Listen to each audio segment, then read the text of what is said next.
Hola, ¿qué tal? Gracias por acompañarnos en otro video de Tu Psicólogo Te Acompaña. Soy Rodrigo y el día de hoy nos acompaña de nuevo el psicólogo Omar Solórzano, que nos estará compartiendo información muy importante acerca de cómo comprendemos la ansiedad y la angustia desde específicamente el enfoque gestal dentro del humanismo. Sin más, vamos con el video.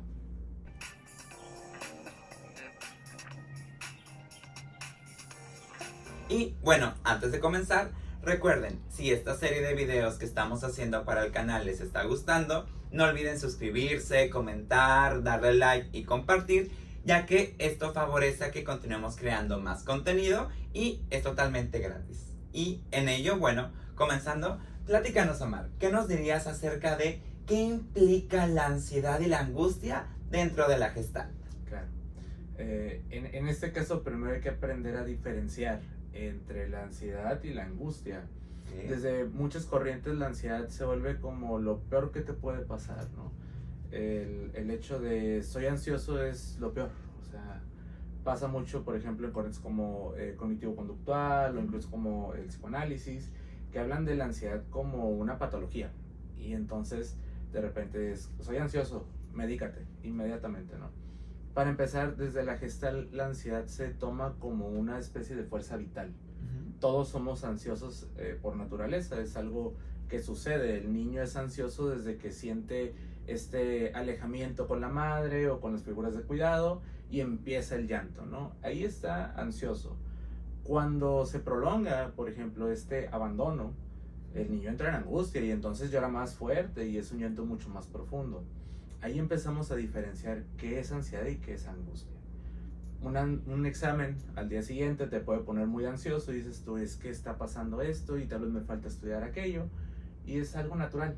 Una entrevista de trabajo, un viaje, eso es algo que va a suceder naturalmente. ¿Qué pasa con la angustia? Desde un punto de vista psiquiátrico, de vuelta, es algo de lo peor que te puede suceder, porque la angustia viene con este componente depresivo, viene aparte de la ansiedad, este componente que es medio autodestructivo o medio interruptor, ¿no? A la hora de actuar. La angustia tiene ese componente de miedo. Entonces, ¿qué sucede? La angustia paraliza. La ansiedad en este punto contrario empieza, por ejemplo, el piecito, ¿no? Empieza la jugadera de manos y estás en este constante movimiento corporal. ¿Por qué? Porque la ansiedad como fuerza vital nos impulsa a hacer, nos impulsa a lograr, a movilizarnos hacia el objetivo, hacia el sentido de necesidad, etcétera, ¿no? La angustia, por el contrario, eso es lo que sí paraliza. Y eso es lo que muchas corrientes confunden entre ansiedad y angustia. La angustia nos va a llevar a un punto como muy depresivo, como te decía, y a detenernos. Y entonces llegaba a esta parte depresiva, esta parte de estar encerrados, de no movilizar, de tratar de manipular incluso el ambiente, ¿no? Ok, entonces podríamos ir identificando que la ansiedad sería esta energía que nos impulsa porque nos está picando, pero no nos pica desde una parte enfermiza, sino por el contrario, nos moviliza para accionar. Es decir, es esta chispa que prendió la pólvora para que sucediera el hecho. Así es. Okay. Y la angustia sería, bueno, esto ya fue tan constante que ya de pólvora en pólvora, llamita en llamita, se hizo un incendio que pues terminó arrasando con lo que había alrededor. Exacto. Yo lo pongo en este ejemplo y lo utilizo mucho en el consultorio, ¿no? ¿Qué sucede cuando tengo ganas de ir a hacer pipí? Pues me pongo ansioso y de repente estoy con la pata y estoy para arriba, para abajo y pues tengo muchas ganas de ir a miccionar, necesito descargar mi vejiga. Entonces entro en ansiedad y entonces voy, descargo y es como, descansó mi alma, ¿no? Igual que tomar agua, igual incluso que dormir. ¿Por qué? Porque tengo mucho sueño, no me puedo dormir, porque tengo que hacer tarea, porque estoy en el trabajo, porque estoy en el camino. Y entonces me pongo un poco irritable, ¿no? Eso es natural. ¿Qué pasa con la angustia? La angustia nos va a decir, es que si vas al baño, ahorita en este momento va a venir tu jefe y te va a decir, ¿por qué te saliste de tu puesto de trabajo? Y empieza toda esta cascada de pensamientos que son en sí catastróficos, ¿no? Nos vamos a la ya después. Y entonces, lejos de sentir mis ganas de ir al baño, las reprimo lo más posible y estoy pensando, no, es que si me muevo me va a pasar esto, me va a pasar lo otro, y nos vamos completamente al miedo, que eventualmente se vuelve angustia. Que incluso me imagino o voy ligando esta parte de la ansiedad como una incomodidad positiva, ¿no? Que de repente dicen las personas, es que me siento incómodo. Pues perfecto, porque eso posibilita realmente un cambio en la comodidad. Ni hay crecimiento, ni hay cambio. Es decir, necesitamos cierto grado de incomodidad desde aquí de ansiedad, precisamente para movilizar recursos, generar recursos nuevos, generar herramientas de afrontamiento para salir de dicha situación. Claro. Cuando a veces también por el contrario, ¿no? Es como me siento incómodo y a veces en esta confrontación del, pues, creo que no lo suficiente, ¿no? Creo que te puedes incomodar más. E incluso de repente el consultante, el cliente, el paciente hace cara como el de, como, ¿por qué me dices eso, no? Y es como, bueno, si fueras lo suficientemente incómodo, te moverías. La cuestión es, pues a veces necesitamos bastante incomodidad, a veces no deseada, pero que la vamos generando en algún punto precisamente porque el exceso de comodidad pues frustra, ¿no? ¿Qué es lo que sucede con el cuerpo? Lo que no se utiliza pues se atrofia, ¿no? Exactamente. Entonces, ¿qué sucede? No le hacemos caso a la parte ansiosa, que la ansiedad es esa red flag que nos está diciendo, ¿sabes qué? Muévete, tienes que hacer algo, tienes que movilizar energía, tienes que acomodar, tienes que incluso adentrarte en la incomodidad para encontrar tu comodidad, ¿no? Y la angustia, por el contrario, nos dice, no, si te mueves, te mueres. O sea, si tú de aquí le contestas a tu jefe, oye, pues tenía que ir al baño, es que te van a correr y va a ser lo peor que puede pasar. Entonces, ahí está una de las diferencias tan grandes, ¿no? Y de repente, pues vamos allá afuera a la consulta y es que eres ansioso y tómate esas pastillas. No, es que tienes mucha ansiedad, tómate esas pastillas, por esto, por otro, aquello. Pues no necesariamente es ansiedad, estamos hablando de angustia. O sea, el consultante, el cliente tiene tanto miedo a utilizar sus propios recursos que pues mejor se queda y a lo que le diga el otro, ¿no? Después de eso viene muchas veces la dependencia emocional, dependencia a los padres, dependencia a un trabajo. O sea, esta gente que se queda 20 años en un trabajo que no quiere, que no le gusta, ¿no? O sea, y que se sigue poniendo la camiseta y que lo sufre y de repente está el dicho de, bueno, pero es que no, el trabajo no te tiene que gustar y es, ¿cómo? Donde dedicas un tercio de tu día a día, no te tiene que gustar, es como, claro, ¿qué está pasando ahí, no? Porque eso también me lleva a pensar, ¿qué entonces o qué tipo de bloqueadores podemos llegar a encontrar que bloquean la ansiedad, entendiéndola como positivo, y nos derivan y nos hacen caer directamente a angustia, ¿no? Siendo ya la parte como que un poquito más compleja, patológica, si lo queremos ver en algún sentido. Yo lo que más me he encontrado en la práctica es este mecanismo de interrupción que se llama confluencia. Okay. Entonces, ¿qué sucede en la confluencia? Yo hago un contrato con el ambiente, con una persona, con alguna situación, y digo yo, me voy a someter completamente y tú me vas a cuidar, tú me vas a dar las herramientas que yo necesito para sobrevivir. Entonces, ¿qué sucede? Le damos todo al otro y el otro se encarga. Entonces, lo que sucede es que el otro nos va manipulando, nos mueve como títeres. Y hay un mecanismo muy natural del ser humano que es movilizarse por sí mismo. O sea, si no pudiéramos movilizarnos por nosotros mismos, no aprenderíamos a caminar, a mover las manos, a tener estos movimientos gruesos, finos, a jugar deportes, a escribir, etcétera, ¿no? Entonces, cuando yo soy confluente, entro mucho en angustia, porque entonces yo estoy a merced de lo que el otro me quiera dar, lo que el otro quiera hacer conmigo, lo que el otro esté pensando de mí, ¿no? Que, digo, traduciéndola de términos gestálticos a la parte como más coloquial, podríamos ir comprendiendo la confluencia como esta parte de dependencia hacia el ambiente, donde curiosamente a veces también allá afuera en el ambiente, en un otro, encontraremos a un otro, a una situación, un contexto, empresa, qué sé yo, también dependiente, se engancha y la confluencia de ambos pues nos lleva directamente a una relación codependiente donde pues un tanto sonaría que ambos llegarían a entrar precisamente en angustia. Exacto. ¿Por qué? Porque si yo me voy de aquí, me muero, pero es que si tú te vas, yo también me muero. Y entonces hacemos esto. Y esto es muy, muy común encontrarlo en relaciones, en los trabajos, en las escuelas incluso, el estudiante eterno, ¿no? Que de repente tiene 8 años estudiando y dices tú, ¿por qué sigues aquí, no? pues porque qué miedo salir allá afuera y tener que desplegarme yo como un ser independiente, mejor sigo justificando.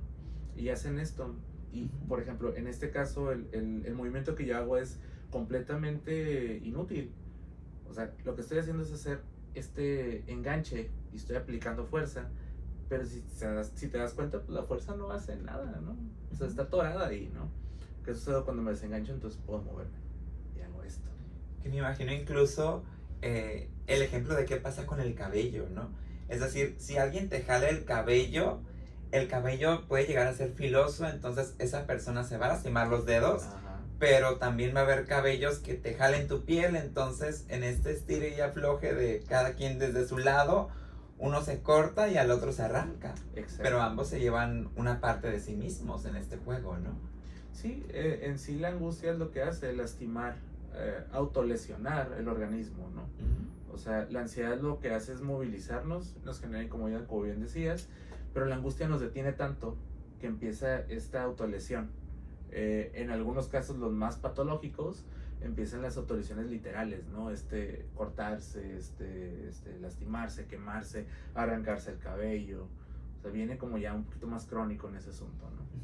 Que incluso digo, enlazándolo con la serie de videos que hemos visto anteriormente de los trastornos de personalidad, pues ir aterrizando a lo que implicaría, por ejemplo, el narcisismo y la histeria, ¿no? Que hablamos en esa serie de videos directamente en la parte dependiente de ambos, que ambos terminan sufriendo un tanto, porque la personalidad narcisista cede y soporta desde su forma de pensar de, es que soporto los pocas o que sabe qué cosas que me hace, ¿no? Desde Ajá. su lado. Y luego la histeria es la parte de, pero es que yo también soporto las tuyas cuando me transgredes. Y ahí van diciendo, no nos soportamos, no nos toleramos, nos lastimamos, pero aquí seguimos, ¿no? Claro. Y viven en la total angustia del el control, el tener que ceder, esta parte confluente, esta parte de no responsabilizarse. Y es como, es que tú me hiciste, no, sí, pero tú me hiciste primero. Y vamos en este juego, ¿no? Entonces, si le hicieran más caso a la ansiedad, sería, ¿sabes qué? Aquí no hay vida, aquí no funciona esto. Entonces, mi ansiedad me está diciendo, aléjate. Pero ¿qué sucede? La angustia es como, no, es que no te vas a encontrar a nadie mejor, es que no hay un mejor trabajo, es que esta es la mejor escuela, es que mi familia es la única que me va a comprender, es la única que me va a aceptar, ¿no? Estas frases son la angustia hablando, la angustia puesta sobre algo literal, ¿no? Sí, ¿no? Que incluso nos lleva a este paradigma de, pues estás viviendo o sobreviviendo, ¿no? Exacto. Que encontraríamos que las personas de ansiedad viven y las personas de angustia sobreviven. Ajá. Sí, o sea, con los mínimos recursos posibles y esperando que el otro llegue en su momento y lo salve. Y pues el otro tampoco tiene recursos para salvar a nadie, ¿no? O sea, esa es una realidad de la condición humana. Si no te salvas tú, muy probablemente nadie te va a salvar.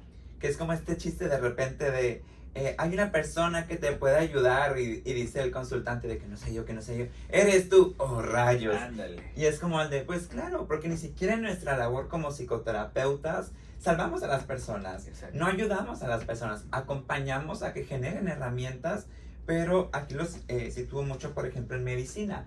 De, pues sí, el médico te podrá hacer la mejor intervención quirúrgica, pero va a llegar un punto donde es, bueno, hasta aquí llego yo, mi labor en cirugía, lo demás depende de los recursos de afrontamiento del propio cuerpo para decir, me salvo, no me salvo, tengo los nutrientes para absorber, consumir y responder, o boom, de repente, pues sí, hago esto para mi salud, pero luego salgo allá y no hago nada. Es como, bueno, la terapia, la medicina en general, la salud humana corresponde de eso, ¿no? No solo es, no todo es del ambiente, digo, el ambiente puede facilitar cosas, pero pues sería poco porcentaje si lo comparamos con el individuo como tal. Exacto.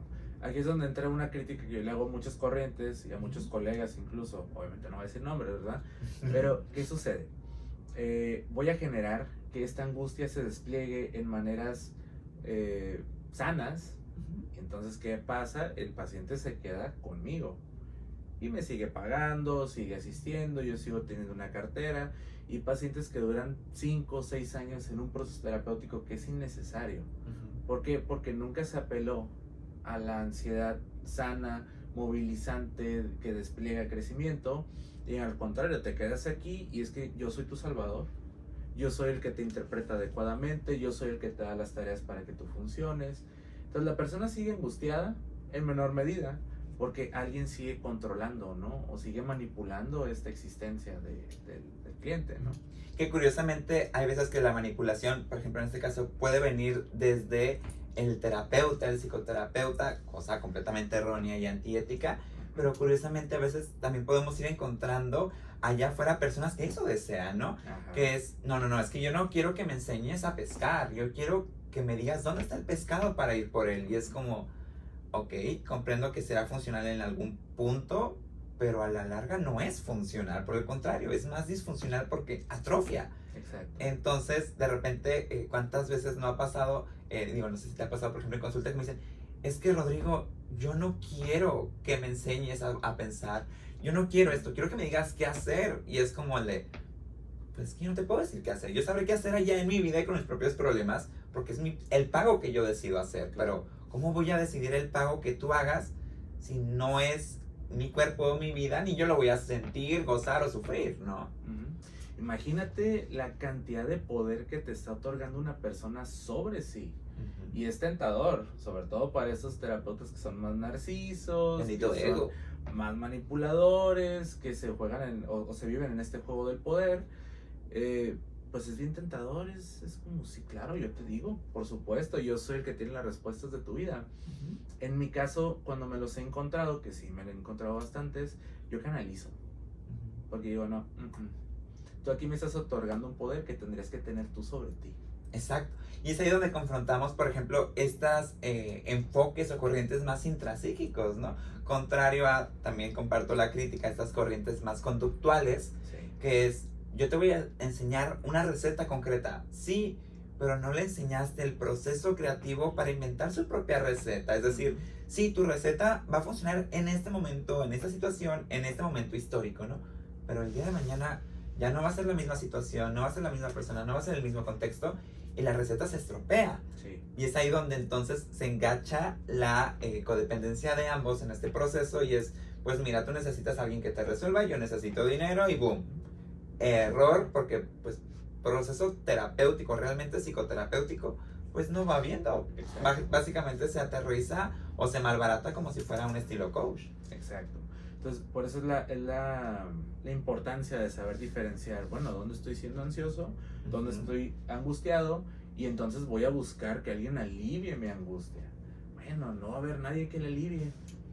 La manera en la que se alivia la angustia, al menos desde mi experiencia como terapeuta, como persona también, y como paciente o cliente en algún sentido, fue movilizando mis recursos, arriesgándome, tomando todas estas cosas que tengo y que sé, y pues poniéndolas en riesgo, ¿no? Exacto. Dándome a ver qué sucede, ¿no? Que incluso es la parte positiva que podemos trasladar de otros enfoques desde la ansiedad, ¿no? Porque es como, ¿qué comprendemos por una persona ansiosa? Es que ya se imaginó todos los escenarios del Doctor Strange, ¿no? Y dicen, es que vi todas las posibilidades. ¡Perfecto! Siguiente paso, escoge. Porque dicen, ¿cómo? Pues sí, es decir, no es, o el comentario, la deconstrucción no va, no pienses escenarios, piénsalos. Pero luego aprovecha esos cuantos escenarios, selecciona y haz, porque entonces si no seleccionas, si no haces, ¿de qué sirvió pensarlos? Es decir, no es que la ansiedad per se no sea útil en el sobrepensar. Sobrepensar sirve si quieres algo súper planificado. La cuestión es, si solo queda en el pensamiento y no a la acción, no a la vivencia, pues realmente no es tan útil el desgaste enérgico, ¿no? Y las personas piensan, de repente me ha tocado escuchar que pensar no es desgastarse, pensar fatiga en exceso. Preferiblemente vayan al gimnasio y 3 o 4 horas y corran y hagan pesas y todo el rollo. Preferible ese desgaste físico al desgaste mental, porque el desgaste mental conlleva un deterioro tanto físico como emocional y como psicológico, ¿no? O sea, estamos hablando de 3 niveles solamente por estar dándole vueltas a una sola situación y tratando de encontrar la respuesta perfecta. Y pues noticias, ¿no? No hay algo perfecto. Todo tiene un precio a pagar y no todo va a salir exactamente tal cual como lo planeamos. Bendito existencialismo. Es parte de... Estamos condenados a elegir, dirían por ahí. y a vivir con lo no elegido. Pero curiosamente esto no necesariamente es angustiante, ¿no? Por el contrario, a veces simplemente es ansiógeno para permitirnos seleccionar y seleccionar más a conciencia, ¿no? Exacto. Desde la parte ansiosa más sana es elegí lo mejor que tuve o lo mejor que pude con lo que había. Esta fue la elección más adecuada y aunque fallé, me equivoqué, no resultó, etcétera, es lo mejor que tuve. No, y incluso pues también a la típica en la infancia, ensayo y error y entonces llego al acierto. Pero de repente entra esta ansiedad de decir, lo quiero todo a la primera y me angustio si no es a la primera, y es como el de, a ver, hay que ir trabajando esa parte porque pues somos humanos y eso implica error, ¿no? Exacto. Es la pérdida de control, la pérdida de poder, que de repente es muy neurótico en esa parte. O sea, son muchos componentes dentro de esta angustia de la que me toca trabajar, ¿no? Cuando la persona puede soltar el poder, cuando puede soltar el control, cuando se permite existir tal cual como existe, se alivia. Y no me refiero a que se alivie, ya nunca va a volver. Vuelve en situaciones, pero se vuelve manejable. O sea, es como el diabético. El diabético no necesariamente se tiene que morir o siempre estar en niveles altísimos de azúcar. Si se regula adecuadamente, si tiene una alimentación adecuada, una rutina de ejercicio, etcétera, puede vivir una vida larguísima y muy plena, ¿no?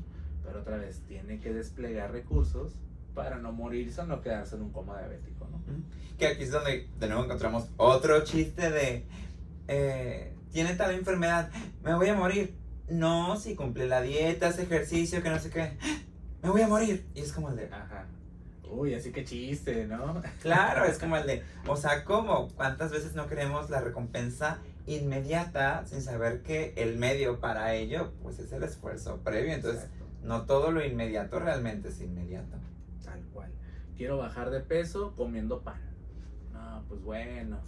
Si quieres la recompensa y quieres la otra recompensa y no quieres pagar el precio, pues entonces algo ya no está funcionando adecuadamente. Muy hedonista de repente, ¿no? Exacto. Okay. En ello, no sé si haya algo más que te gustaría comentar a las personas que nos escuchan, nos ven del otro lado de la pantalla. Los invito a reflexionar. ¿Qué es ansiedad? ¿Qué es angustia? ¿Qué estoy viviendo? Porque a veces si estoy viviendo en ansiedad es porque pues mi cuerpo me está diciendo muévete, haz algo. Si vivo en angustia es que si me muevo me muero. Entonces los invito a esa reflexión y vayan a terapia. Es obvio, ¿no? Obvio como terapeutas, pero busquen un lugar profesional, un lugar donde sí los puedan acompañar adecuadamente para resolver o para ajustar o calibrar o incluso resignificar esto que están viviendo, ¿no? Totalmente, porque a veces no es la vivencia, sino el cómo la interpreto. Es correcto. ¿Va? Entonces desde ahí, muchas gracias por acompañarnos, por seguirnos compartiendo más información muy importante. Y bueno, ya lo saben, si este video les gustó, denle like, compartan, comenten, porque eso nos apoya bastante, y sobre todo cuando se suscriben, porque es completamente gratis y beneficia mucho que sigamos produciendo más videos. Bueno, sin más nos despedimos. Mucho gusto y gracias por acompañarnos en otro video de Tu Psicólogo Te Acompaña. Soy Rodrigo. Y Omar Solórzano. Y nos vemos en el próximo video de Tu Psicólogo Te Acompaña. Bye bye.